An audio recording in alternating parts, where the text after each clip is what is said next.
Hello, good evening everyone. हम लोग पढ़ रहे थे classification of element and periodicity in property. ठीक है। हम लोग लास्ट पढ़ रहे थे कुछ प्रॉपर्टीज के बारे में। एटॉमिक रेडियस हमने पढ़ा था। ठीक है। इस वीडियो में हम लोग शॉर्ट में सारी प्रॉपर्टीज को देखेंगे कि पीरियड्स के अलोंग और ग्रुप्स के down the groups in properties का क्या असर होता है, मतलब इंक्रीज हो रही है, डिक्रीज हो रही है। और ये शॉर्ट नोट की तरह इसको लर्न करना, मेमोराइज करना इजी होता है। ठीक है।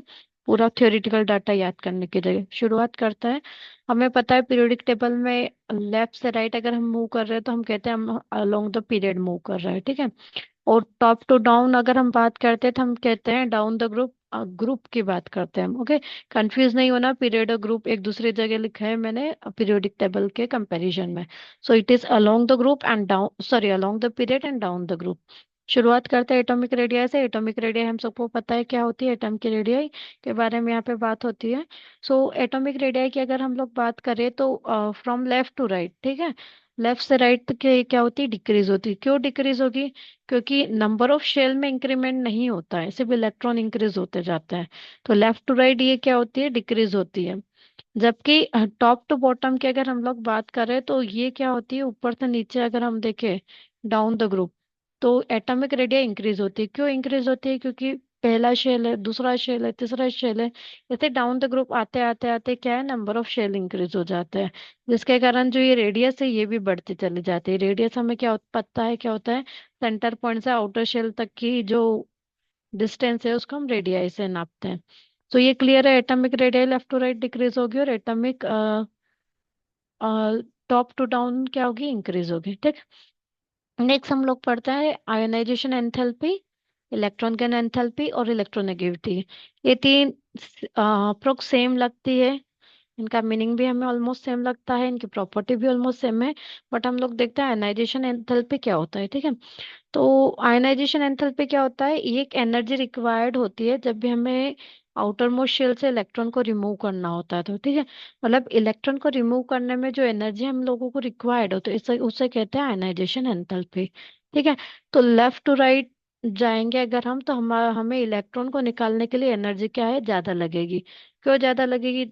देखो ये है न्यूक्लियस, न्यूक्लियस को मान लेंगे यहाँ पे इलेक्ट्रॉन है। ओके। तो ये न्यूक्लियस के क्या है, काफी पास में है, तो अट्रैक्शन फोर्सेस इसमें ज्यादा रहेगा। तो यहाँ से इलेक्ट्रॉन रिमूव करने में हमें क्या है, काफी एनर्जी लगेगी। जबकि अगर हम डाउन द ग्रुप बात करते हैं तो मान लो ये न्यूक्लियस है और ये शेल है और इलेक्ट्रॉन यहाँ पे है, तो इसकी और न्यूक्लियस की डिस्टेंस क्या है, काफी ज्यादा हो जाएगी। So in that way down the group जो होती है इलेक्ट्रॉन को निकालना इजी होता है। ठीक है। तो आयनाइजेशन एंथैल्पी क्या है, डिक्रीज होती जाती है। पहले एक इलेक्ट्रॉन यहाँ था, उसके नीचे वाले ग्रुप उसमें आएंगे लाइन में, पीरियड में हम, तो यहाँ पे होगा, उसके नीचे आएंगे तो यहाँ पे होगा।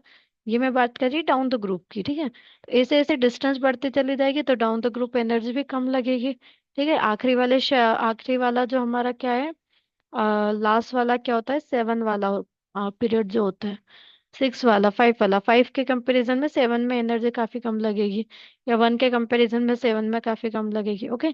सो आयनाइजेशन एंथैल्पी क्या है, इलेक्ट्रॉन को रिमूव करने के लिए जो एनर्जी लग रही है वो।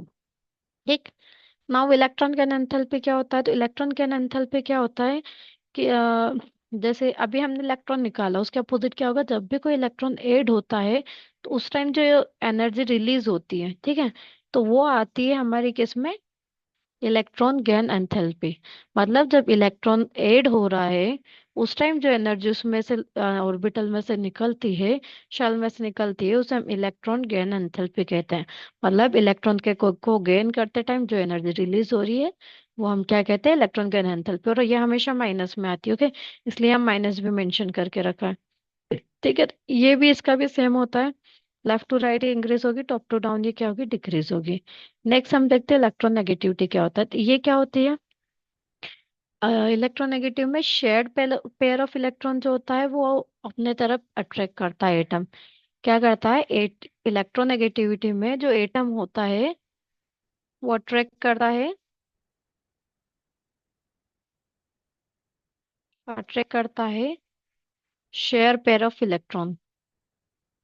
कुछ इशू आ रहा है इसमें, दिख नहीं रहा है proper, share pair of electron. Okay. इसको हम लोग बाद में डिटेल में पढ़ लेंगे, अगर आपको डिटेल में समझना हो ये सारी टीम तो। बट इन शॉर्ट अभी इलेक्ट्रोनेगेटिव क्या है, ये अट्रैक्ट करता है शेयर्ड पेयर ऑफ इलेक्ट्रॉन, ठीक है। तो ये भी अलोंग द पीरियड इंक्रीज होगी, डाउन द ग्रुप डिक्रीज होगी।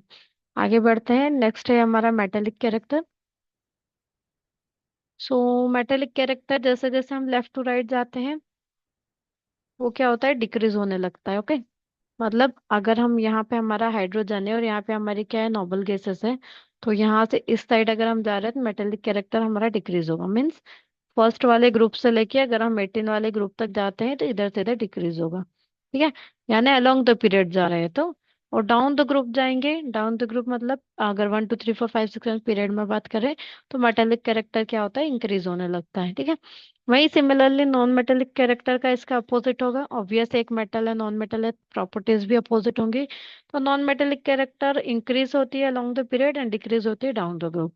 अब ये सारी टर्म क्या है, अगर इन्हें डिटेल में पढ़ना हो तो कमेंट करिए, कमेंट सेक्शन में कमेंट करिएगा, ठीक है, आपको जो भी डिटेल में पढ़ना है। बाकी हम लोग पढ़ेंगे नेक्स्ट वीडियो में। अगर कंटेंट पसंद आया तो लाइक शेयर सब्सक्राइब जरूर करें। Thank you.